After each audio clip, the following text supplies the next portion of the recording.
What is going on, everybody? Welcome back to another review for Monday Night Raw. This time is the April 11th, 1994 edition. Raw starts off with the teams from the voting poll giving their reasons to why they should be picked to take on the Quebecers for the WWF Tag Team titles later on tonight. And the first match of the night was Diesel versus Virgil. I would watch this match, but let's be honest, Virgil is a glorified jobber. So I skipped to the end where Diesel hits the jackknife for the win. Still waiting to see if Racer accepts the challenge from HBK, where Diesel will get a shot at the Intercontinental title. Next up, we have the King's Court with Jerry Lawler, who is brought out on a throne. They end up tipping the throne over and Lawler goes flying off, which was pretty funny. I was really looking to see who his guest was going to be, but that was until Lex Luger walked out, and it killed my intrigue in this segment altogether. He makes fun of Lawler for what happened to him during his entrance. I mean, just leave it to WWF to beat a funny moment to the ground. They bring up the situation with Luger and Mr. Perfect from Wrestlemania. Luger tells him that if he had a problem with Luger, he should have told him before the match. Instead, he insinuates that Perfect disqualified him on purpose and waited to do it in the biggest match of Lex's career. So now Luger hopes that Perfect returns to the ring so that he can get his hands on him. Again, something that will probably interest me, but because Lex Luger is one of the people involved, I don't really care to see this match. Next up, the man, the myth, the legend, Barry Horowitz out to face Thurman Sparky Plug, and yes, I was talking about Barry Horowitz there. Sparky hits a flying knee from the top rope for the win. Moving on from that, we have the moment we've been waiting for. Who have the fans voted for to face the Quebecers? The winners were Men on a Mission. Ton of missed opportunities on this show. Like, imagine if it was HBK instead of Diesel in a match versus Virgil. In 1984, Virgil can still go, so it would have been a decent match to start off the show. Then, if it was Mr. Perfect instead of Lex Luger in King's Court, that would have been a better back and forth than what we actually got. And now, if only if it was the Smoking Guns versus the Quebecers, it would have been a great way to end off the show.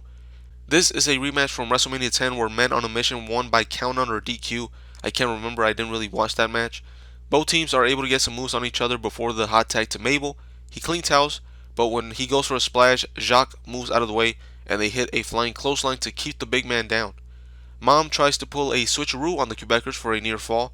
Polo attacks Mo on the outside, which distracts Mabel and turns his attention to him. And meanwhile, inside the ring, they hit a double team move to Mo, and the Quebecers retain the belt. Johnny Polo does, however, get slammed on the outside, which brings the question, why is that other guy with Men on a Mission if he's not going to take care of the opposing team's manager? Besides the end where I saw a glimpse of him, I completely forgot that he was out there for this match. So then they show the annual Easter event they do at the White House, and at first I didn't know why, but the Bushwhackers and Doink with Dink were also at the event, so that was weird to see, especially with the Bushwhackers licking everything, which is still disgusting to see. And then a friendly reminder from IRS telling us that tax day is only 4 days away. I can't see how he could be a heel. He's just trying to help us out, make sure everyone does what they need to do in order not to get into any trouble. But people don't like to be told what to do, so I guess that's why. So that's it for the show. Let's get to the awards.